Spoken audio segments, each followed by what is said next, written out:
Jesu Kristo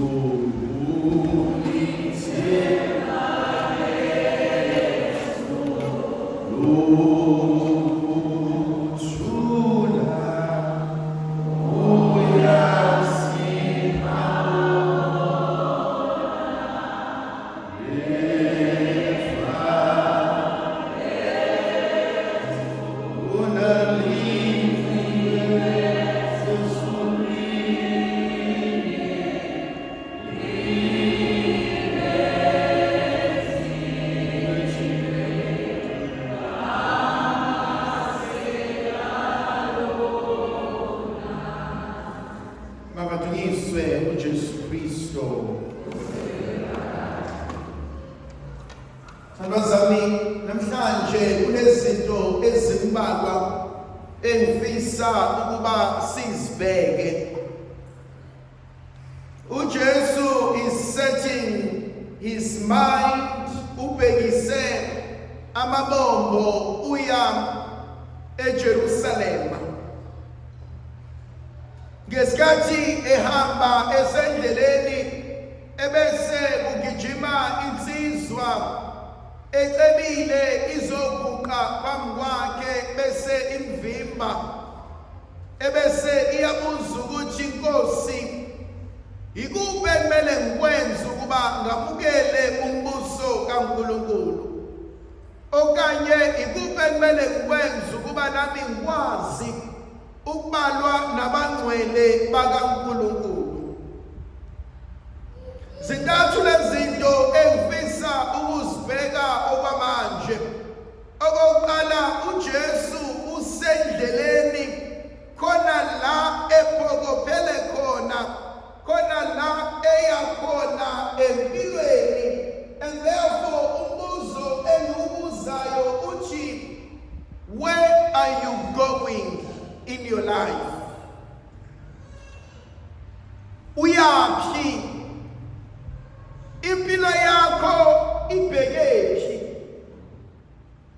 Khona omunye umuntu othi mumbuka uthi indlela ophila ngayo lempilo awuboni ukuthi uya egodini. Khona omunye umuntu othi mumbuka izinto azenzayo, imikhuba aseyijwayela, ebese uyarealize ukuthi kuphela unyaka esaphila usibanimani uma eqhuba kanjena.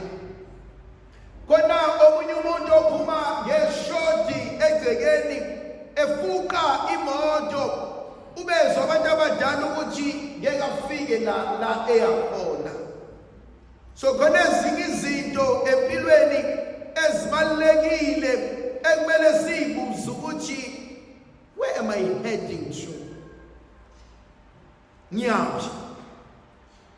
Uyabona, uma usayinsizwa noma usulikhehla kodwa ungaka-decide to settle down empilweni, usengozini.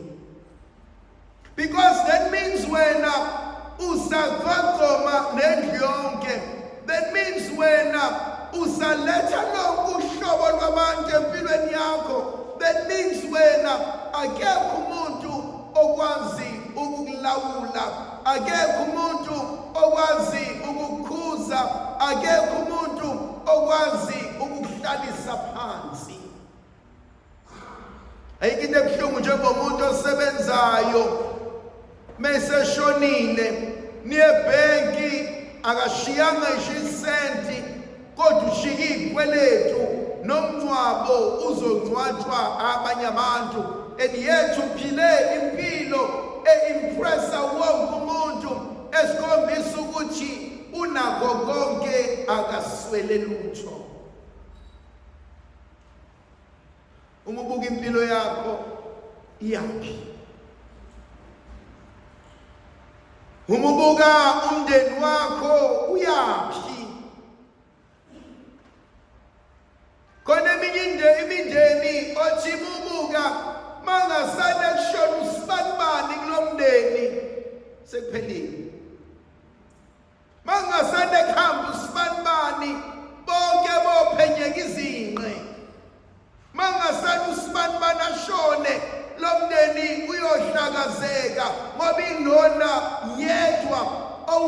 lo mndeni ube yilento oyiyona.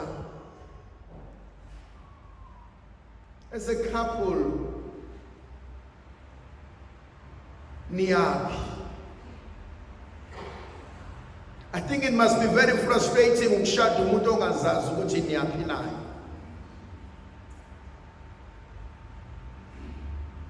Bubuzo wami wesibili, kunenzizwa egijimayo ebese iyovimba uJesu ebese iyoguqa phambi kwakhe, and I call this an interruption, a delay, an interference.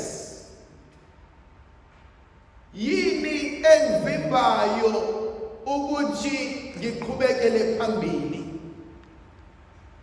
Yini ekuvimbayo ukuthi ngibe yilokhu engikufisayo? Yini esivimbayo ukuba sisimame empilweni? Khona abanye abantu kade baqala ukusebenza kodwa banalutho. Mangithi abanalutho, I mean nombheda balala kubona uthengwa ngayibona. Kodwa kade baqala ukusebenza. Khona abanye abantu kade baqala ukusebenza kodwa umubuka impilo yabo baphila impilo yeyikweletu. Namhlanje isonto ntambama uzolala ethe ngicela ungiphi imali kapetrol, ngicela ungiphi imali yokuhambisa ingane esikoleni, ngicela ungiphi imali yokuya emsebenzini, kodwa lo muntu uvuka ekuseni ayosebenza.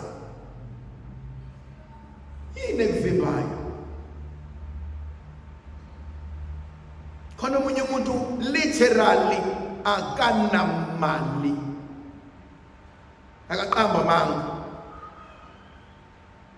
eluhola iy'ndoda zey'mali. Khona into emangazayo, uthola umuntu ohola u-3,000 randi, uthola umuntu odayisa ematafuleni emgaqweni, uthola umuntu osebenza emajardini unesithabathaba somuzi, uthola umuntu othola thousands and thousands of rands saqashini.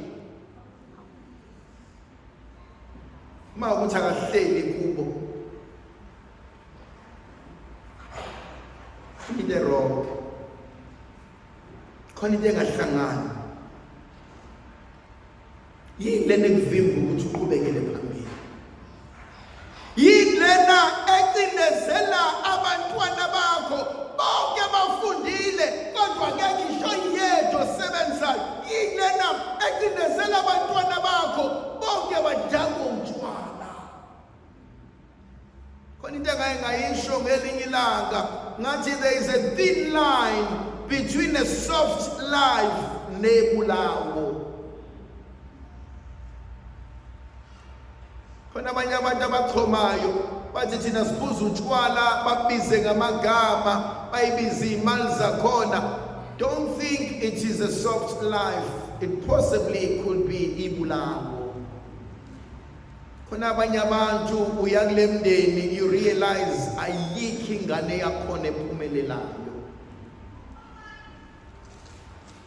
And iziningi izinto ezisivimbayo ukuba sikwazi ukuphelelisa amaphupho ethu. Ezinye zalezo zinto abantu esihlala nabo, ezinye zalezo zinto abantu esibasondezayo, ezinye zalezo zinto yikwelete ezizalelwe phezu kwazo. Kwathiwa iy'ngane zala ekhaya ayisoze zabantoya lutho. Yabona khona la umzali khona edinwa, uma ebona ingane yakhe imitha ikhulelwa bese ethi akusoze kwaluba into yalutho lokhu, nento ayoyizala isoze yaphumelela. And you soon realize amagama omzali become a reality nasempilweni yomzukulu.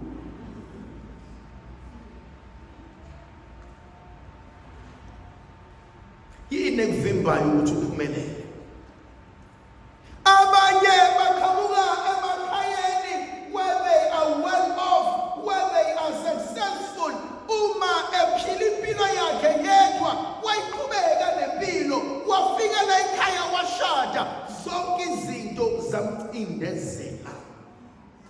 you soon realize ekhaya kwakunempilo, ngafike ngashada kanti ngishade esinyameni sokunyama. Yini ekuvimbayo ukuthi uqhubekele phambili?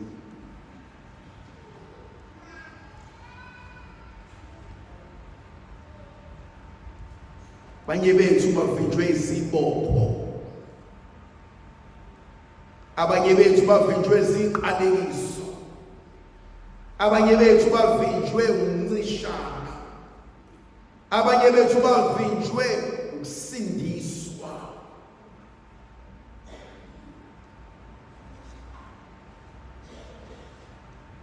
Kusakhona uma nobaba everything was going well, kusakhona uma nobaba izinto zethu zazi-right, kusakhona uma nobaba sazenza izinto, kwashona uma nobaba ngasindiswa. Kunakani?